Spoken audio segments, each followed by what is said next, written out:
There is listed vocabulary that there will be a matching section. There will probably be like 10 matching from chapters 1 and 2. So the first thing we are to do is to determine the validity of the argument. So we say, all businessmen wear suits. Aaron wears a suit. Therefore, Aaron is a businessman. Well, we can look at this diagram, and it is people who wear suits.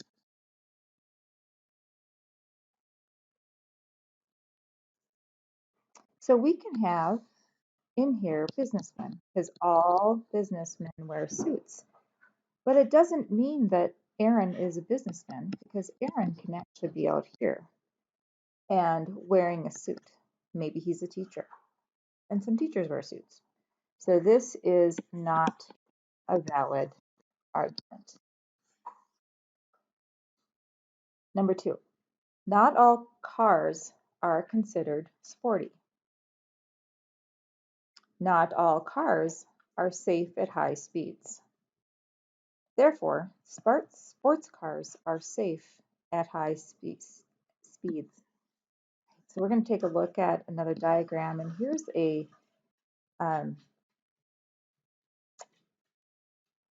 group, if you will, that are sporty cars. And here's another group or set that are safe cars.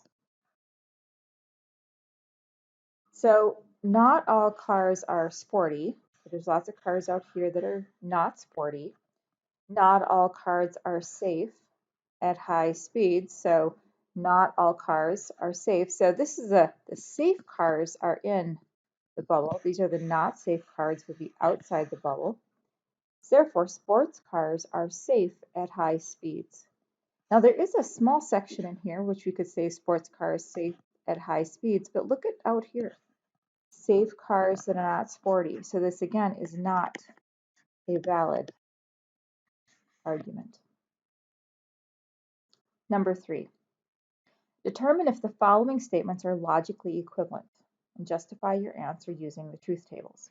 Well, let's go ahead and take a look at what a truth table would look like for the first argument. So here we have P and Q, and then not P and not Q, and then the statement not P and not Q.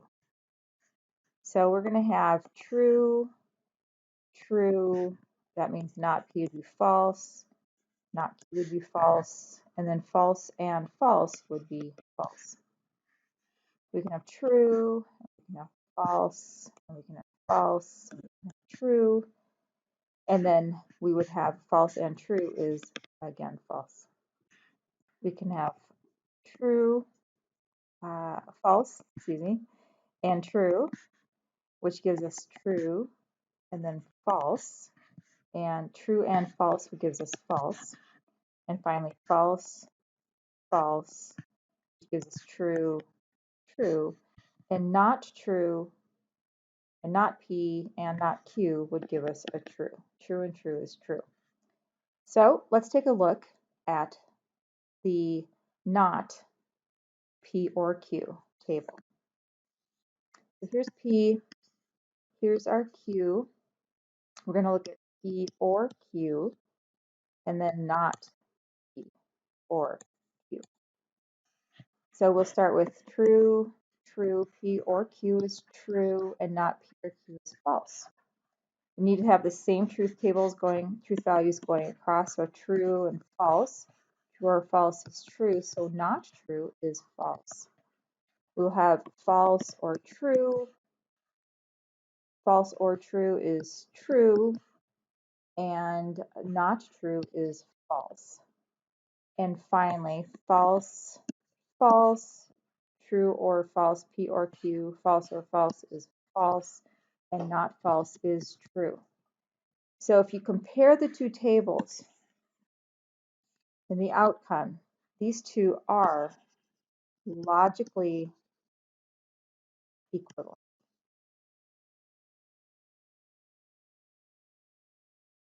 Moving on. We're going to let R stand for the food is good, P stands for I eat too much, and Q stands for I'll exercise. And then write the following in symbolic form. I eat too much, that is P, then I'll exercise, that is Q. So if P, then Q would be B. If the food is not good, so that would be not R, I won't eat too much, not P. Not R, then not P. The answer is B. If the food is good, that would be R, then I eat too much. That would be Q. If R, then Q. I'm sorry, if R, then P. I said Q. Right here. I eat too much. And D, if the food is good, or if I eat too much. All right, so here we have if the food is good, that's R, or I eat too much, that is P. Then I'll exercise, and that is Q. So R or P, then Q. The answer is A. Number 5. How many different ways can you make change for 50 cents? A 50-cent coin using quarters, dimes, and nickels. All right, so we need to split this 50 into values of 25, 10, and 5. So I'm going to start by saying we could use 2 quarters. 2 quarters, right? That'd be 25 plus 25 gives me 50. Or I can use 1 quarter. I'm kind of constructing my own chart. And if I do 1 quarter, then I would do plus 2 dimes plus 1 nickel. That would give me 25 plus 20 plus 5, which equals 50.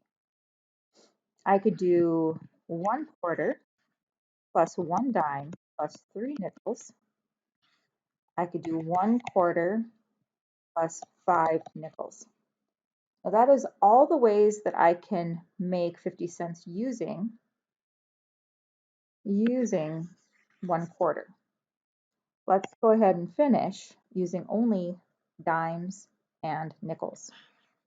I could use 5 dimes. I could use 1 dime plus 8 nickels. I could use 2 dimes plus 6 nickels. I could use 3 dimes plus 4 nickels. I could use 2 dimes, 4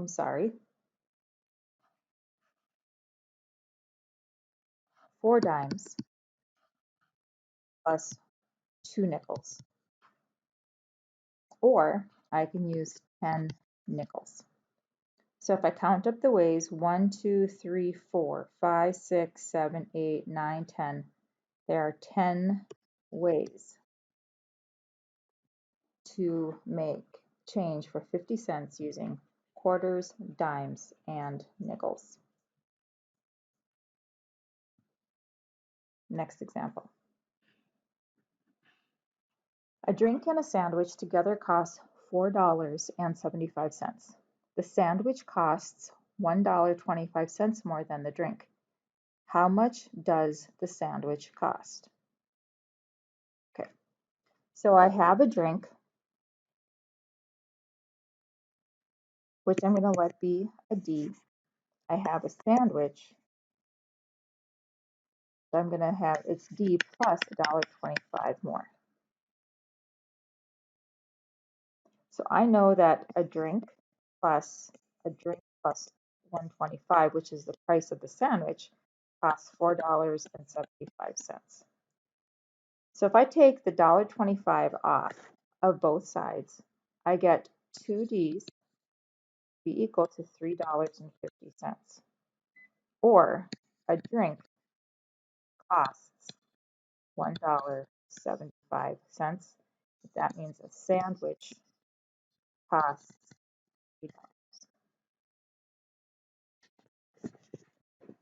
$3. Number 7. How many different ways can you make change for a 25-cent coin using nickels and pennies? All right, well, I can do 5 nickels. I can do 4 nickels and 5 pennies. I can do 3 nickels and 10 pennies. I can do 2 nickels and 15 pennies. I can do 1 nickel and 20 pennies, or I can do 25 pennies. 1, 2, 3, 4, 5, 6 different ways.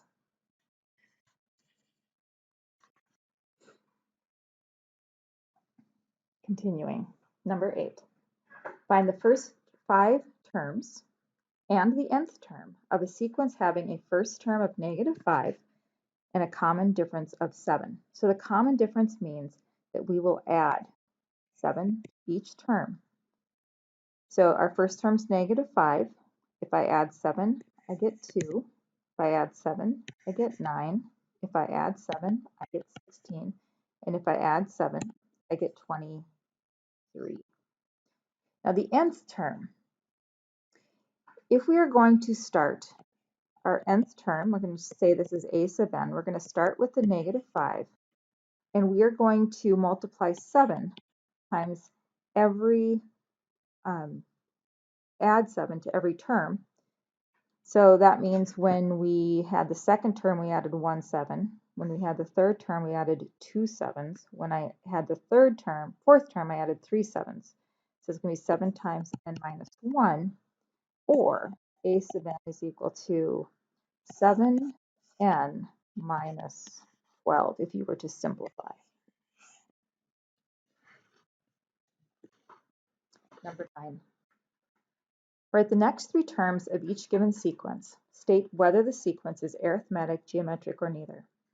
So as I study these, I noticed to go from -2 to 3, that's a jump of 5. From 3 to 8, that's a jump of 5. From 8 to 13, again, I'm adding 5. So the next 3 terms would be 18, add 5, 23, add 5, 28. It is an arithmetic sequence. Now for B. All right, so here I have for 3 to 4, I increased by 1. 4 to 7, I increased by 3. 7 to 11, I increased by 4. 11 to 18, I increased by 7. And what I'm noticing is that my sequence down here is mimicking what I have up here. So I look at this sequence, and I notice 3 plus 4 is 7. 4 plus 7 is 11. 7 plus 11 is 18. And 11 plus 18 is 29. Very similar to the Fibonacci sequence. Not exact, but very similar. That means to get the next term, I'm going to do 18 plus 29 gives me 47. 29 plus 47 is 76. And 47 plus 76 is 123. This is neither arithmetic nor geometric. It's just a sequence. And C, when I look at the numbers 1, 3, 9, 27, I notice that I multiply 1 times 3 to get 3, 3 times 3 to get 9, 9 times 3 to get 27. So 27 times 3 is 81. 81 times 3 is 243. 243 times 3 is 729. I'm multiplying the same number every time, and that means this is a geometric